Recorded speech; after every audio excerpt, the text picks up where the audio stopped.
What's up, guys? I'm BTC. We got a brand new patch on the live version of the game. This is the new experimental update, and it has some pretty substantial nerfs for Genji and Moira, although it did add something new and interesting to Moira, a new utility. We'll get to that in just a second. Also, quick update, got some brand new videos over on my second channel, including the first video of the new series from Netflix, Cursed. You can find links for that stuff down below. First up is Genji. So he got some pretty significant damage nerfs. The attacks has been decreased from 30 down to 28. This is for every single shuriken, whether it's the normal attack or the right click. And also the secondary attack, the recovery time has been increased from 0.65 up to 0.75. However, they didn't change the spread on this. So one of the things that they changed just recently was the spread, so that now you can hit targets like, for example, Roadhog here. You can hit him with all three shurikens from a pretty good distance away. So you can still do that, but it now has a little bit more of that recovery time. Overall, this is going to lower Genji's damage potential by quite a bit, and it's going to make him a little less bursty and a little more consistent. So we'll have to see how this is, but these are definitely some pretty significant damage nerfs to Genji. Next up is Moira, who got some massive nerfs in addition to a new utility. The first thing is the primary attack has been changed. The hit registration area has been reduced by 37%.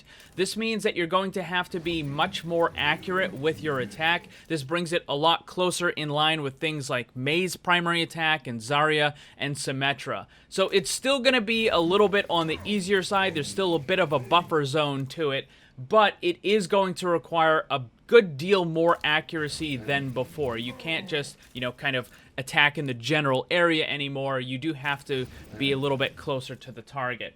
Next up is the Biotic Orb. The damage one was changed quite a bit.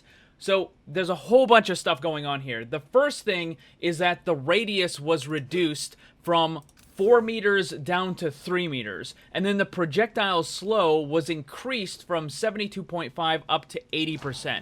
So what this means is that the orb, you have to be closer in order to get the damage, but when it does get close, it starts to slow down a little bit more, meaning that it will deal more damage because it takes longer for it to get away from the enemy player. However, they also changed it so that when you take damage, it's dependent on how close you are to the orb. So just like with a lot of the other AoE type attacks, like from Junkrat and Pharah and stuff like that, when you take the damage, the closer you are to it, the more damage you take. And the further away, the less you take.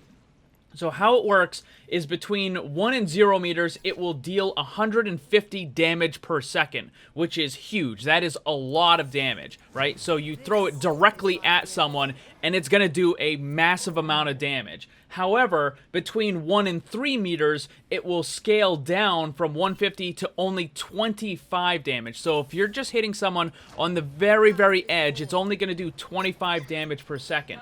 And it should be pointed out that the normal damage on the regular version of the game is just a flat 50. So right now, if you were to throw this in a regular game, it would do 50 damage to everybody all the time as it's moving through. But now it's dependent on how close they are. So it's either going to do as little as 25 or as high as 150.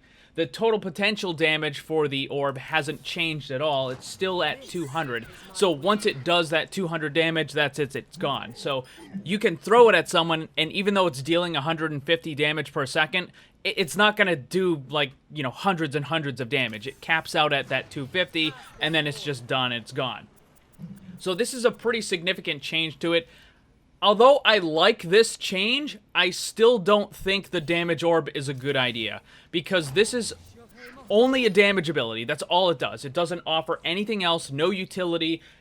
It's a pure damage ability on a support character, and this is one of the reasons why you have DPS Moiras, because you have an ability that only deals damage, and that's it. It just helps you build your ultimate, and you can just continue doing damage. So you have that incentive to just keep trying to pew pew pew pew and, you know, get the gold medals and all that sort of stuff, right?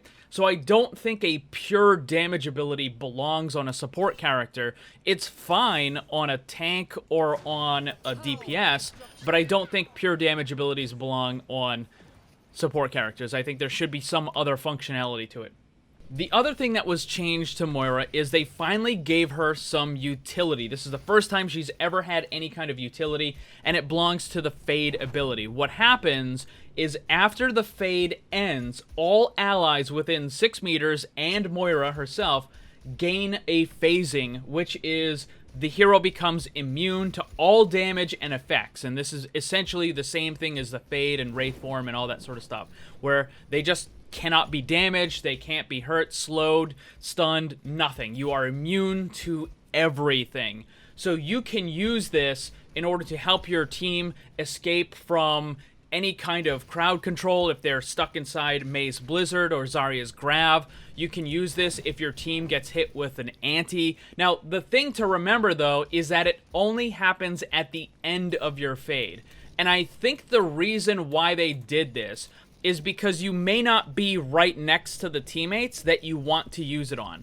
So right away I thought, okay, well, I would rather have this happen when I first press the button because I want to be able to use it right away in order to protect my team.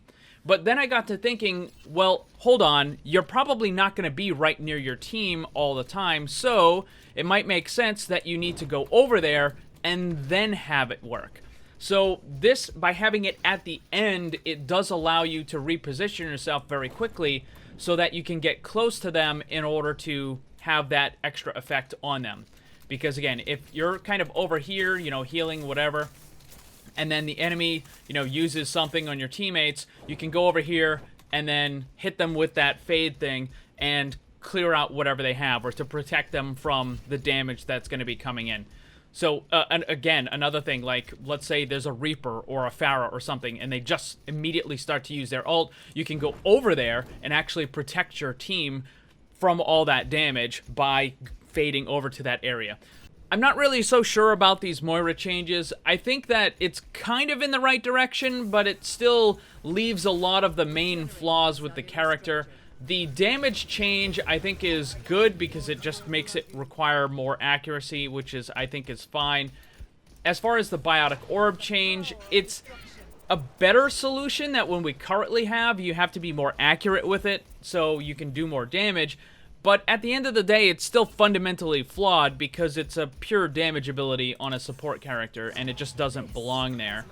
As far as the Fade thing, it's interesting, but I think it's going to be really awkward to use because there is that delay. It's not like you actually get to use it right away. Like, you have to Fade and then wait for the Fade to end before you can protect your team. And I think that's going to just cause a lot of frustration when people are pressing the button trying to protect their team, but then they have to wait like an extra second or so before the effect actually activates. And I mean, there are a lot of potentially cool things that you can do with this, like saving your teammate from someone who's being charged by a Reinhardt, or who's stuck in a Blizzard, or who's stuck in a Grav, or who just got antied, or there's lots of cool things. But again, I think the delay is going to be frustrating to deal with. I'm not sure about these changes. What do you guys think? Do you like them? Hate them? Let me know down below. Also, remember, brand new videos over on my second channel. Go and check them out. Thanks for watching, and if you'd like to be comment of the video, then leave yours, and while you're at it, ring the bell so you never miss a new video. Also, if you want to get some cool gear, join my Discord server, or follow me on social media, then check out the links down below. And remember, always, always blame the controller, because it's never your fault.